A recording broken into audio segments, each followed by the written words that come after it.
Hello and welcome back students to the next class of our offer and acceptance वाला जो chapter चल रहा था under the subject of business laws.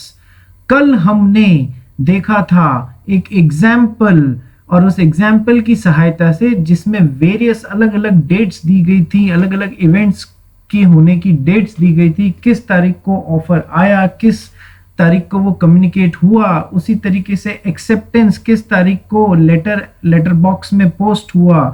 ऐसी काफी सारी डेट्स दी गई थी और उसकी सहायता से हमने ये देखने की कोशिश करी थी कि कब कम्युनिकेशन ऑफ ऑफर कंप्लीट हुआ, कब कम्युनिकेशन ऑफ एक्सेप्टेंस कंप्लीट हुआ माना गया और कब रिवोकेशन ऑफ ऑफर माना गया। और हमने फिर ये भी देखा था in the set of given circumstances क्या कॉन्ट्रैक्ट बनेगा या नहीं बनेगा रिवोकेशन के कारण। तो हमने ये भी पॉइंट उसमें देखने की कोशिश करी थी।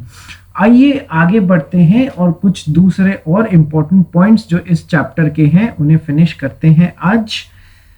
चलिए आगे देखते हैं। अब बेटा कुछ एक और ट्विस्टेड पॉइंट उठाते हैं अपन। एक और ट्विस्टेड पॉइंट ये है, मान लीजिए फर्ज कीजिए एक्स ने वाई को एक ऑफर दिया। यस, वाई उस ऑफर को एक्सेप्ट करता है और अपना जो एक्सेप्टेंस का लेटर है वो डाल देता है लेटर बॉक्स में। यस, हमने rules regarding communication of offer, communication of acceptance, revocation के बारे में भी रूल्स पढ़े हैं। ठीक है, अब थोड़ा सा एक ट्विस्टेड पॉइंट और देखने के लिए पहले सिचुएशन को समझिए। एक्स ने वाई को एक ऑफर दिया, वाई ने उस ऑफर के प्रति जो अपना एक्सेप्टेंस था वो डाल दिया लेटर बॉक्स में। वो एक्सेप्टेंस पोस्ट से निकल के धीमे धीमे यहां पर ट्रैवल कर रहा है टुवर्ड्स एक्स, क्योंकि डिले केवल किस केस में होता है, delay is there only in the postal case. और इंस्टेंटेनियस केस जो होते हैं, चाहे वो टेलीफोन वाले हो या फेस टू फेस कम्युनिकेशन वाले हो, उसमें इंस्टेंटेनियस कम्युनिकेशन हो जाता है तो उसमें इतनी प्रॉब्लम्स नहीं आती हैं। रूल्स इंपॉर्टेंटली किसके देखने हैं, पोस्टल केस के देखने हैं हमको। ठीक है, अब वाई ने जब अपनी एक्सेप्टेंस या पोस्ट कर दी तो वो पोस्ट यहां पहुंचने में फर्ज कीजिए 1 या 2 दिन का समय लगेगा। इसी दौरान वाई को एहसास हुआ कि उसने गलत एक्सेप्टेंस दे दी है और उसे ऐसी एक्सेप्टेंस नहीं देनी चाहिए थी। हम जानते हैं कि एक्सेप्टर का पोस्टल केस में एक अपर हैंड होता है ऑफरर के कंपैरिजन में। क्यों अपर हैंड होता है? क्योंकि इसे लेटर बॉक्स में लेटर पोस्ट करने के बाद में भी इतना समय मिलता है जब तक कि वो लेटर यहां से यहां नहीं पहुंच जाता। वो समय मिल जाता है अपनी एक्सेप्टेंस को रिवोक करने का। जबकि as soon as y puts the letter of acceptance into the letter box, x तो उसी समय से बाउंड होने लग जाता है। और y कब बाउंड होने लगेगा? जब वो लेटर सही में यहां पहुंचेगा। तो ये जो टाइम पीरियड है यहां से यहां लेटर पहुंचने का, this can be used by the acceptor to revoke his acceptance. Rules याद आ रहे हैं ना? बिल्कुल, अब तक तो दिमाग में कंक्रीट की तरह पक्के हो जाने चाहिए। ठीक है, अब इसी दौरान वाई को लगा कि यार मैंने गलत एक्सेप्टेंस दे दिया, तो वाई ने एक speedier mode of communication use करते हुए यहां पर अपना रिवोकेशन ऑफ एक्सेप्टेंस भी कम्युनिकेट किया। रिवोकेशन ऑफ एक्सेप्टेंस भी कम्युनिकेट किया। ये तो एक्सेप्टेंस कम्युनिकेट कर रहे हैं और ये रिवोकेशन ऑफ एक्सेप्टेंस कम्युनिकेट कर रहे हैं।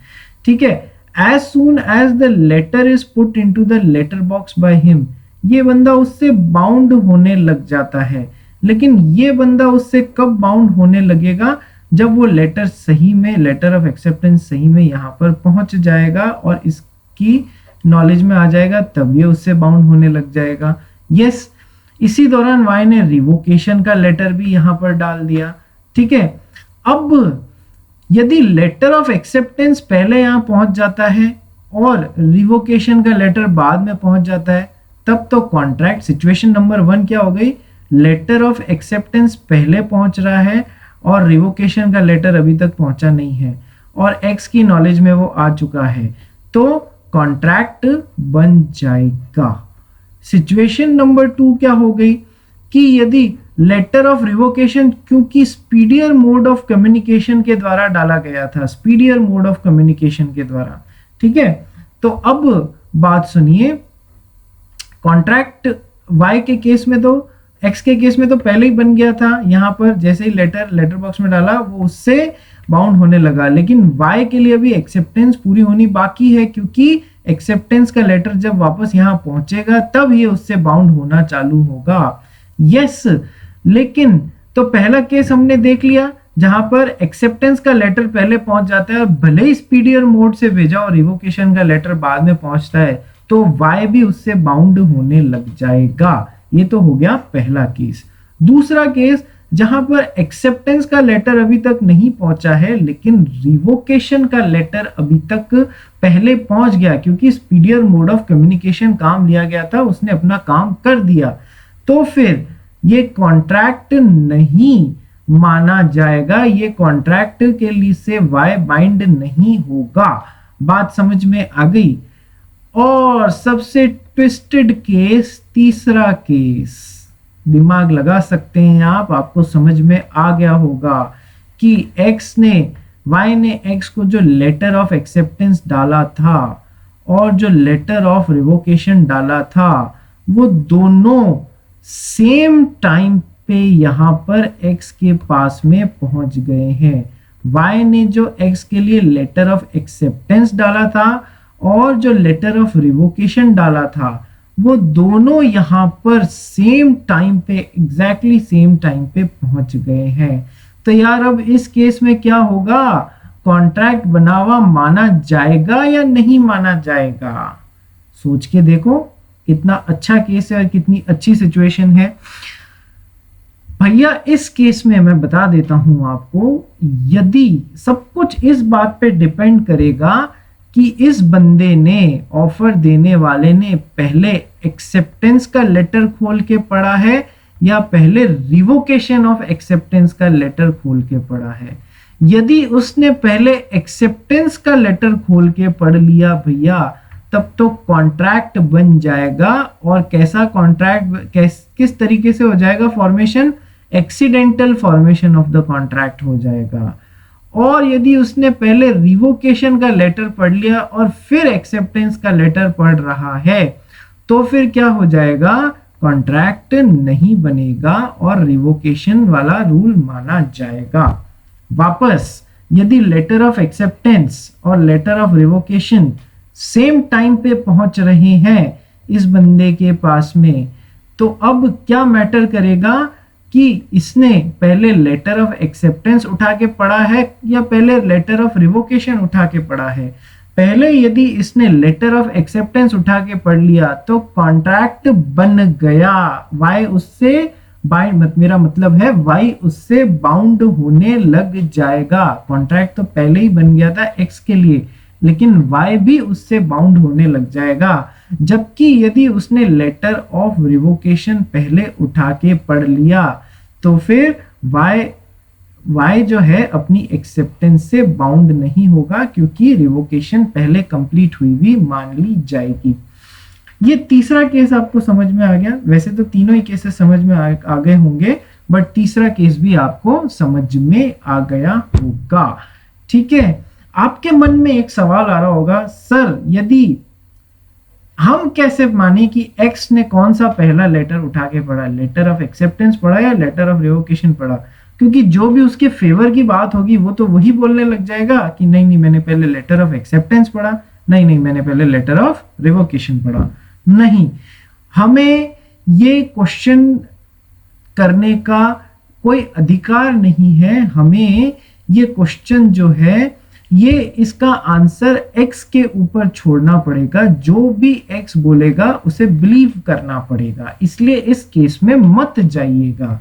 बस ये तीनों सिचुएशन कि लेटर ऑफ एक्सेप्टेंस पहले पहुंच गया तो कॉन्ट्रैक्ट बन जाएगा, क्योंकि रिवोकेशन का तो अभी तक पहुंचा ही नहीं है। यदि लेटर ऑफ रिवोकेशन पहले पहुंच गया क्योंकि स्पीडियर मोड ऑफ कम्युनिकेशन ने अपना काम कर दिया, तब तो जो y चाहता था वही हुआ और एक्सेप्टेंस नहीं मानी जाएगी। और तीसरी बात, यदि x और y के बीच में लेटर ऑफ एक्सेप्टेंस और रिवोकेशन दोनों जो y ने भेजे वो एट द सेम टाइम यहां पर मिल रहे हैं, तो जो भी पहले उठा के पढ़ा गया है उसे फाइनल माना जाएगा। आइए पढ़ लेते हैं। There remains yet another query. What happens if both the letter of acceptance and telegram of revocation of acceptance, ये telegram यहाँ पर वर्ड इसीलिए यूज लिया गया है बिकॉज y ने स्पीडियर मोड ऑफ कम्युनिकेशन काम लिया है, ठीक है, इसलिए ये अनदर मोड ऑफ कम्युनिकेशन के लिए ये बताया गया है। They are delivered to the offerer at the same time. In such a situation, the formation of the contract will depend on a matter of chance. If the offerer reads the letter of acceptance first and then the telegram of revocation, then the binding contract will arise. But if the offerer reads the telegram of revocation of acceptance first and then the letter of acceptance, there will be no binding contract because communication of revocation comes to the offerer's notice first, then the का मतलब in comparison to communication of acceptance, and thus it will be seen that the formation of contract in the aforesaid circumstances depend on a matter of chance, and therefore such contracts are sometimes also called accidental forms of contracts. आप तो बस rule याद रखना कि पहले जो भी पढ़ेगा ऐसी सिचुएशन में वो फाइनल माना जाएगा। यस, तो ये बात काफी स्टूडेंट्स के मन में क्वेश्चन आ भी रहा था और मुझे भी ये पॉइंट कराना था, तो ये मैंने आपको आज ऐसी सिचुएशन कंप्लीट कराई। इससे अपने नोट्स में सेपरेटली अलग से हैंड रिटन नोट्स में नोट डाउन कीजिएगा। आइए अब मैं आपसे एक और ट्विस्टेड सिचुएशन डिस्कस करता हूं। ट्विस्टेड सिचुएशन जो आज दिन तक हमने पढ़ा है उसमें से एक क्वेश्चन और पॉपअप होके निकलता है। देखिए, जब हमने communication of offer and acceptance वाला पार्ट चालू किया था तो उसमें भी जब हमने communication of acceptance by post वाला पार्ट देखना चालू किया था तो हमने ये देखा था कि X ने Y को यदि कोई ऑफर दिया है तो Y ने यदि उसकी एक्सेप्टेंस दी है, पोस्टल केस डिस्कस कर रहे हैं अपन, तो एक्सेप्टेंस इस बंदे के लिए और इस बंदे के लिए अलग अलग टाइम पे पूरी हुई भी मानी जाएगी। यस, इस बंदे के लिए तो एक्सेप्टेंस कब पूरी हुई भी मान ली जाएगी? As soon as the letter is posted into the letter box, as soon as the letter of acceptance is posted into the letter box. Whereas इस बंदे के लिए वो एक्सेप्टेंस कब पूरी हुई भी मानी जाएगी, वो कब उससे बाउंड होने लगेगा? जब वो लेटर सही में यहाँ पर पहुंच जाएगा तब ये उससे बाउंड होने लगेगा और इसे वो पीरियड अपना रिवोकेशन के लिए भी अवेलेबल होगा। जब तक कि लेटर यहाँ से यहाँ पर नहीं पहुंच रहा है वो इस टाइम को स्पीडियर मोड ऑफ कम्युनिकेशन को यूज करते हुए रिवोकेशन के लिए भी यूज कर सकता है। बात समझ में आई? अब इसमें हमने फर्दर एक पॉइंट पढ़ा था। क्या पॉइंट पढ़ा था? एक गोल्डन रूल पढ़ा था कि it is immaterial whether the letter of acceptance reaches the other party और लॉस्ट इन ट्रांजिट। वो बाउंड तो उससे एक्स तो उससे उसी समय से बाउंड होने लग जाएगा जब तक कि वो लेटर बॉक्स में डाल दिया गया है। यस, उसी समय से बाउंड होने लग जाएगा। बट जरूरी क्या है कि Y ने जैसे ही वो लेटर बॉक्स में डाला, it should be correctly addressed, number 1। Number 2, it should be adequately stamped. Number 3, it should be duly posted, यानी कि सही में पोस्ट किया गया है। और मैंने आपको रीजन भी बताया था कि भैया क्यों ऐसा माना जाता है, कि ऐसा क्यों होता है, एक प्रैक्टिस क्यों बन गई है कि आप जब कोई इंपॉर्टेंट डाक या पोस्ट डालते हैं तो आप उसे वाया स्पीड पोस्ट या रजिस्टर्ड पोस्ट की ही डालते हैं, क्योंकि स्पीड पोस्ट या रजिस्टर्ड पोस्ट से डालते वक्त आपको उसके डिटेल्स कैप्चर हो जाती है, कौन भेज रहा है, किसको भेज रहा है, कौन सी तारीख को बुक कराया, कितने रुपए की स्टैंप उस पे पोस्टेज लगवाया और कितने दिनों में डिलीवर हो जाएगा वगैरह ये सारी चीजें, और वो डिलीवर स्पीड पोस्ट और वो करते वक्त वहां से सामने वाली पार्टी का साइन भी लिया जाता है डिलीवरी करते वक्त स्पीड पोस्ट और रजिस्टर्ड पोस्ट पे। यस, तो ये सारी बातें इंपॉर्टेंट होती हैं। तो लेटर बीच में गुम भी गया तो भी वो कॉन्ट्रैक्ट फाइनली मान लिया जाएगा, बाइंडिंग होगा। बस शर्त यही है, it should be correctly addressed, it should be adequately stamped and it should be actually duly posted, सही में पोस्ट किया हुआ होना चाहिए। अब इसमें एक ट्विस्ट वाला पॉइंट कहां पर आ रहा है, ट्विस्ट के अंदर ट्विस्ट वाला पॉइंट की लेटर गुम गया। अब लेटर गुम गया तो उसमें भी एड्रेस रॉन्ग था, वो वाला पॉइंट आज हम लोग देखते हैं कि एड्रेस यदि रॉन्ग होने के कारण एक्स ने वाई को ऑफर दिया, वाई ने उसका एक्सेप्टेंस यहां के लिए डाला लेटर बॉक्स में, लेकिन उस लेटर ऑफ एक्सेप्टेंस पे जो एड्रेस डाला था एक्स का, वो एक्स के लिए जो एड्रेस डाला था इट वाज रॉन्ग। ठीक है, तो अब ये दो कारण से रॉन्ग हो सकता है, या तो x ने तो y को सही एड्रेस बताया हो लेकिन y की मिस्टेक से वो एड्रेस गलत प्रिंट हो गया या चला गया। ठीक है, उस लेटर पे इधर फर्स्ट केस में मिस्टेक y की होगी उस गलत एड्रेस के लिए, और x ने y को जो एड्रेस बताया वो एड्रेस ही गलत था, तो यहां पर गलती किसकी होगी, x की होगी। दो केसेस हो सकते हैं ना एड्रेस गलत होने के लिए, एड्रेस रॉन्ग जो होने के लिए दो केसेस हो सकते हैं, या तो x ने तो y को सही एड्रेस बताया लेकिन y ने गलत एड्रेस मेंशन कर दिया, कोई भी रीजन से, डेलिबरेटली या नॉन डेलिबरेटली हमारा केस नहीं है, y की गलती से हुआ है। और x दूसरा केस, x ने खुद ने ही अपना एड्रेस बताते वक्त उसमें गलती कर दी है।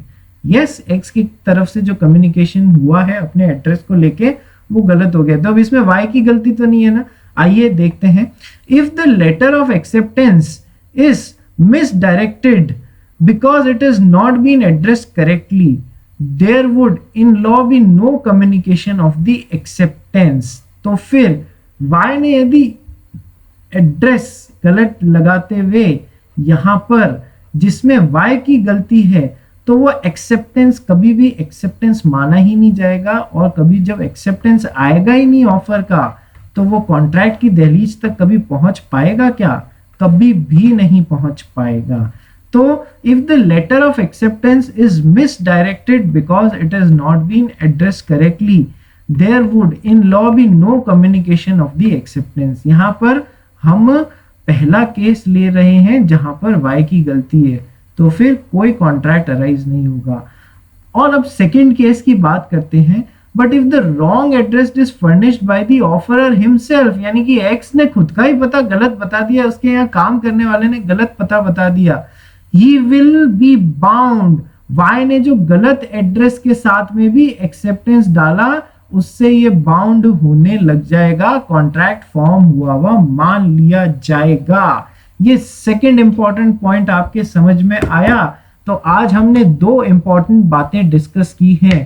पहले तो करेक्टली एड्रेस्ड, एडिक्वेटली स्टैम्प्ड और ड्यूली पोस्टेड होने के बाद में लेटर यदि गुम जाता है तो भी उसमें दो केसेस हो तो भी कॉन्ट्रैक्ट तो बनेगा। अब यदि मान लीजिए वो लेटर गुम गया तो भी कोई मतलब नहीं, कॉन्ट्रैक्ट तो बनेगा। अब यदि एड्रेस गलत होने के कारण वो चिट्ठी जो है रास्ते में गुम गई तो दो केसेस, खुद ऑफरी या एक्सेप्टर की गलती के कारण वो एड्रेस गलत नोट हुआ है तो फिर तो कोई एक्सेप्टेंस नहीं माना जाएगा।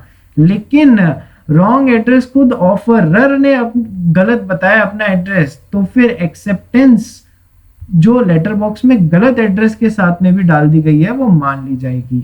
और दूसरा केस अपन ने क्या पढ़ा था आज, दूसरा केस जो अपन ने पढ़ा था that was accidental formation of the contract, जहां पर लेटर ऑफ एक्सेप्टेंस और लेटर ऑफ रिवोकेशन दोनों एट द सेम टाइम पे ऑफरर के पास में पहुंच रहे हैं। तो जो भी वो पहले, यदि स्पेशल सर्कमस्टेंस है, जो भी उस भाई ने पहले उठा के पढ़ लिया वो ही फाइनल माना जाएगा। पहले लेटर ऑफ एक्सेप्टेंस पढ़ लिया दोनों में से उठा के तो वो फाइनल मान लिया जाएगा, और पहले यदि उसकी नॉलेज में रिवोकेशन आया तो फिर एक्सेप्टेंस का कोई मायने नहीं रह जाएगा। तो ये मैंने आपको दो सिचुएशंस कराई हैं। अब from next class we'll be starting with communication of special terms. ये एक टॉपिक आपका थोड़ा सा और डिटेल में लेने की इच्छा है, तो मैं आपकी नेक्स्ट क्लास में कम्युनिकेशन ऑफ स्पेशल टर्म्स वाला पार्ट पूरा करूंगा और इसी के अंदर हम लोग कवर करेंगे स्टैंडर्ड फॉर्म्स ऑफ कॉन्ट्रैक्ट। ठीक है, इन दो चीजों को साथ में पढ़ेंगे एंड उसके बाद में मैं समझता हूं आपका चैप्टर करीब करीब पूरा हो जाएगा क्वेश्चंस करने लायक। So we'll be starting in the next class communication of special terms and conditions। उससे related rules क्या हैं ये हम देखेंगे। Best wishes for the day and if there is any problem you can WhatsApp it to me। Notes जरूर बनाइएगा अपने हाथों से समझ के। केवल मैंने जो यहाँ पढ़ा दिया या जो लिख दिया या जो आपको नोट्स दिए गए हैं सॉफ्ट कॉपी में, उससे आपको कॉपी नहीं करना है, समझते हुए लिखना है, तब तो अपना पर्पस सॉल्व होगा बेटा। और समझते हुए नहीं लिखा तो फिर तो भगवान ही मालिक है अपना। इसलिए अपने को बहुत समझते हुए अच्छे से अपना सारा काम करना है। सभी टीचर्स आपके लिए बहुत मेहनत कर रहे हैं। लॉकडाउन धीमे धीमे खुल भी रहा है, एकदम से बाहर मत निकलना until and unless it is very necessary। Okay, and please do take good care of yourself। Thank you very much।